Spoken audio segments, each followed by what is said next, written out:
Halo guys, di sini sekarang ada head unit Android. Ini adalah head unit Skeleton SKT 8189. Dan pada video kali ini saya akan memperbaiki head unit yang mengalami kendala untuk layar sentuhnya tidak bisa.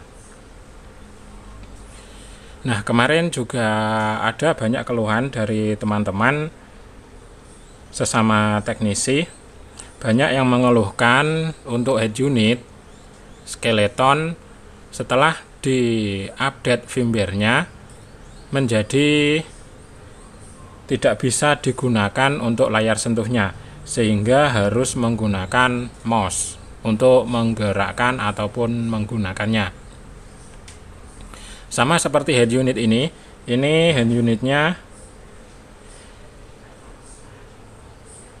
ini milik subscriber Pikom Loidoyo Blitar, yaitu subscriber dari Kabupaten Malang.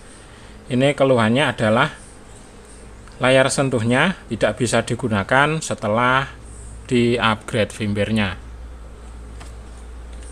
Nah, ini disentuh tidak ada respon sama sekali. Dan kemarin juga ada teknisi yang dari Batam juga mengeluhkan kendala yang sama, bahwa setelah diupdate untuk touchscreen ataupun layar sentuhnya itu tidak bekerja, tidak bisa digunakan. Kalau menggunakan mouse, nah ini kursornya bisa digerakkan, bisa untuk memilih. Nah, ini pakai mouse. Dan sekarang langsung saja ini sudah saya siapkan flash disk sakti untuk memperbaikinya, dan ini akan saya tancapkan di port USB. Untuk port USB nya ini untuk Android ada dua, boleh pilih mana saja, sama saja. Dan untuk flash disk saktinya ini bisa dibuat otomatis ataupun bisa dibuat manual. Mau otomatis bisa, mau manual bisa. Artinya ini saya bisa membuat flash disk saktinya ini untuk dibuat otomatis bisa, dibuat manual juga bisa. Namun kalau saya sendiri ini saya lebih suka yang manual. Sebab kalau otomatis itu setelah proses selesai harus langsung dicabut flash disknya. Kalau tidak segera dicabut, maka proses akan berjalan terus-menerus dan berulang-ulang terus-menerus. Kalau yang manual seperti ini tidak akan berjalan secara otomatis dan tidak akan berjalan secara terus-menerus. Jadi lebih enak, lebih aman.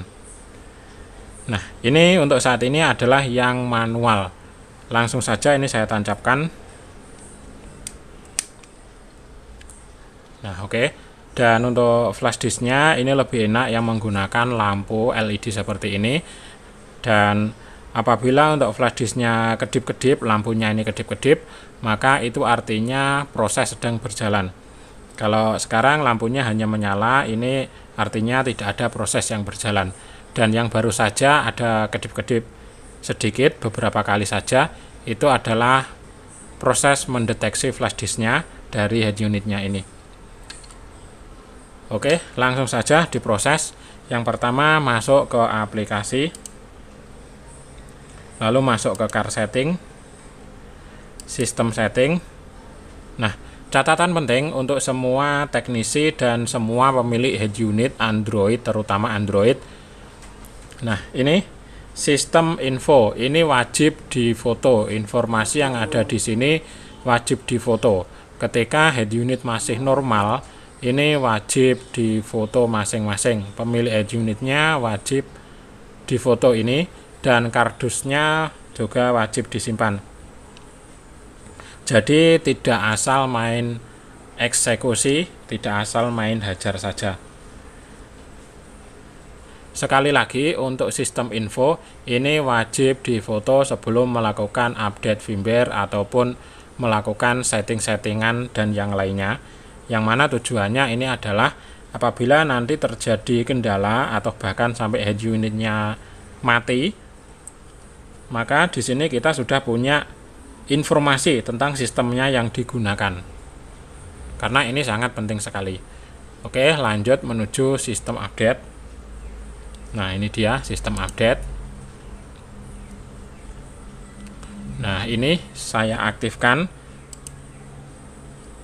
agar setelah proses update selesai, maka di sini head unitnya otomatis akan melakukan reset ulang ke setelan pabrik. Selanjutnya klik start update. Oke, ini proses berlangsung, sudah memprosesnya.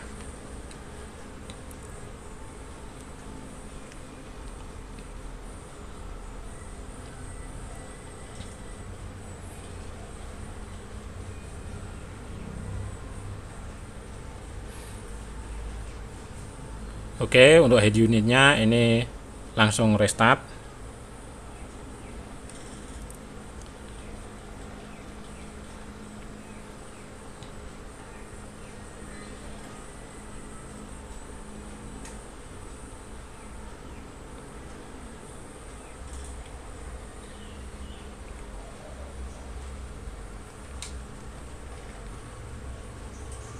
Oke, itu tadi baru saja proses install dan sekarang proses erasing.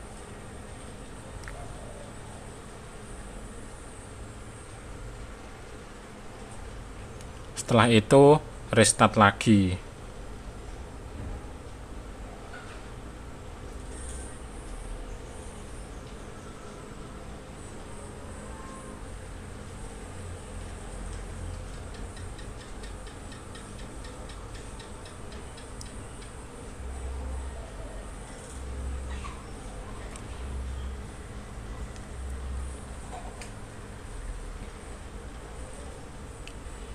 Karena itu tadi saya pilih reset pabrik, langsung reset pabrik, maka untuk restart yang terakhir ini agak memakan waktu yang lebih lama. Loadingnya memakan waktu yang lebih lama dibandingkan dengan loading yang biasa.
Tapi kau pilih mu enak.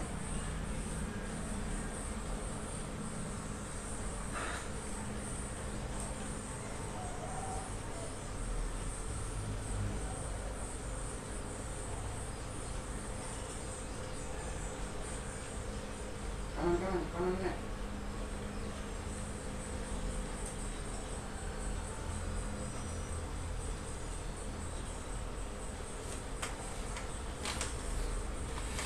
Nah, oke. Ini untuk prosesnya sudah selesai.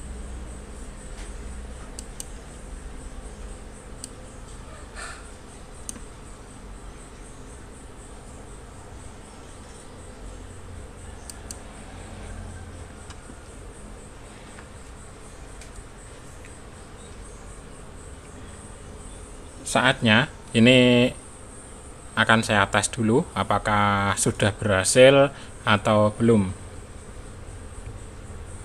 Nah, oke. Ini sekarang sudah berhasil, layar sentuhnya sudah bisa digunakan kembali. Nah, ini dia. Oke, berhasil dengan sukses dan lancar.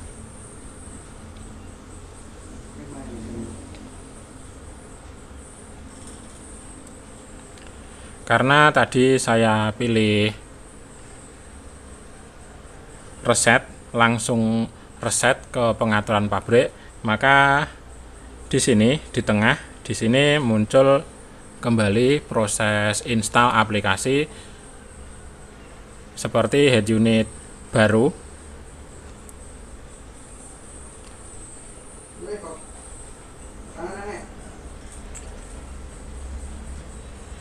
Ataupun ini seperti yang baru diupdate firmware-nya.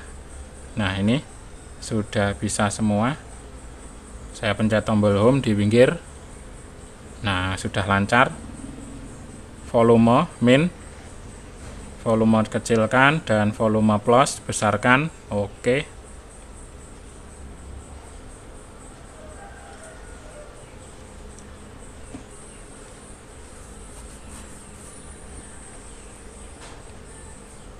Radio.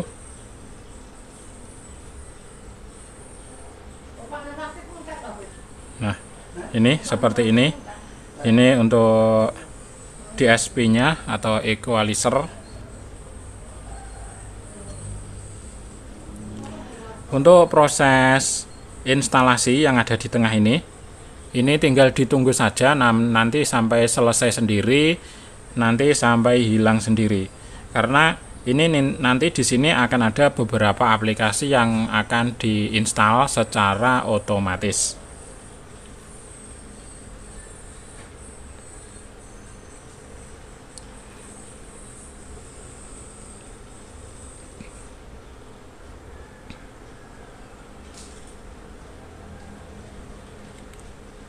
Nah, oke, sudah lancar.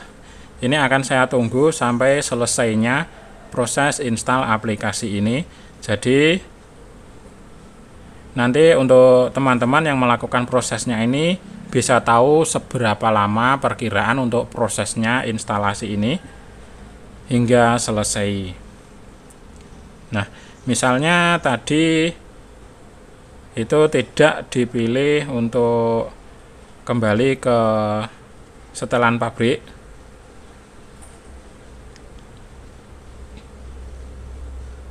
Nah, yang ini restore default setting, tidak kembali ke setelan pabrik. Maka untuk proses yang lama, waktu loading awal tadi proses yang lama itu juga tidak ada, dan proses install kembali ini aplikasi ini juga tidak ada, artinya lebih cepat. Namun kalau saya lebih suka yang seperti ini, kembali ke setelan pabrik. Alasannya kenapa? Karena di sini untuk head unitnya ini akan kembali menjadi fresh, sama seperti baru keluar dari pabrik. Namun itu hanya selera saja, sesuai selera masing-masing. Tidak harus seperti ini juga tidak masalah, tidak apa-apa. Yang penting intinya tujuannya adalah sama, yaitu memperbaikinya sehingga kembali menjadi normal dan bisa digunakan.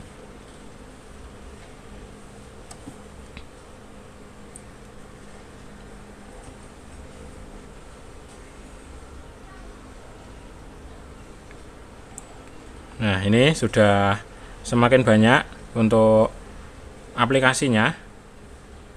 Ini menu halaman pertama, halaman kedua, dan halaman ketiga. Ini sudah mulai full yang bagian atas. Kalau tadi hanya sedikit. Sekarang tinggal install aplikasi YouTube saja ini. Biasanya untuk aplikasi YouTube ini adalah proses install yang terakhir. Biasanya setelah YouTube ini akan selesai. Oh, ternyata masih ada. Nah, ini aplikasi YouTube sudah muncul. Ini tinggal ditunggu saja. Untuk proses instalasi yang ada di tengah ini tinggal ditunggu saja. Oke, ini sudah selesai.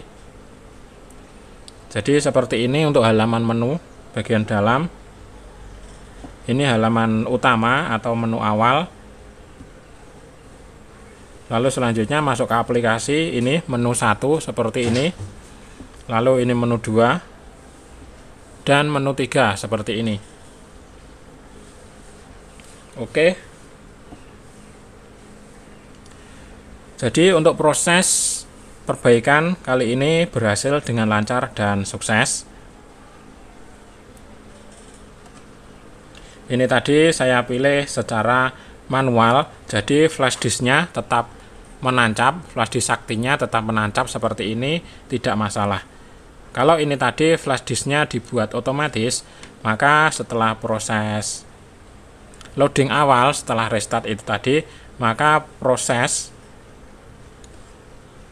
perbaikan recovery dari flash disk ini tadi maka akan langsung kembali berjalan secara otomatis, dan begitu seterusnya sampai diulang-ulang terus hingga seterusnya, dan tidak akan pernah selesai kalau tidak dicabut. Nah, ini dicabut juga tidak masalah karena prosesnya pun juga sudah selesai dari tadi.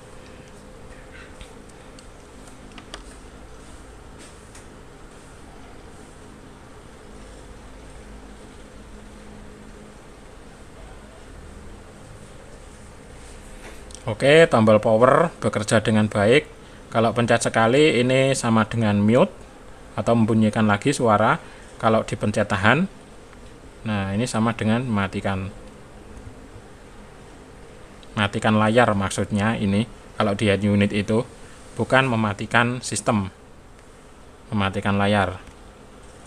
Sama dengan ini screen off. Nah, sama. Untuk menyalakan tinggal disentuh lagi, dan ini untuk restart juga ada. Oke, kembali ke halaman depan menu awal. Nah, untuk yang mengalami kendala yang sama seperti ini dan ingin memesan flash disk sakti seperti ini, untuk yang mengalami kendala layar sentuh tidak bisa digunakan setelah dilakukan update firmware. Nah, ini bisa memesan di Bicom Lodaya Blitar flash disk sakti untuk memperbaiki head unit yang layar sentuhnya tidak bisa digunakan. Dan untuk flash disknya ini dipilih secara random, dipilih sesuai stok yang ada. Artinya ini dipilih sesuai yang bisa digunakan, sesuai stok yang ada dan bisa digunakan.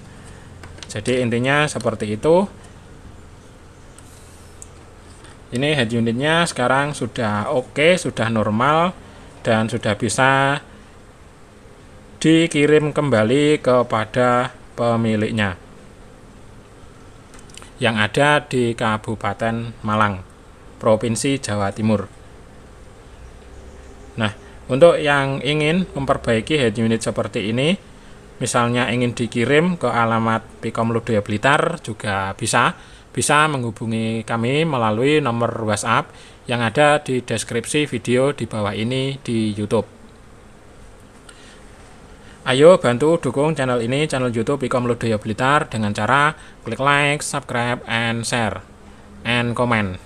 Bagikan video ini ke sosial media agar teman-teman yang lainnya juga bisa mengetahui informasi ini, karena di luar sana banyak sekali yang mengalami kendala seperti ini dan saya lihat belum ada yang bisa memperbaikinya.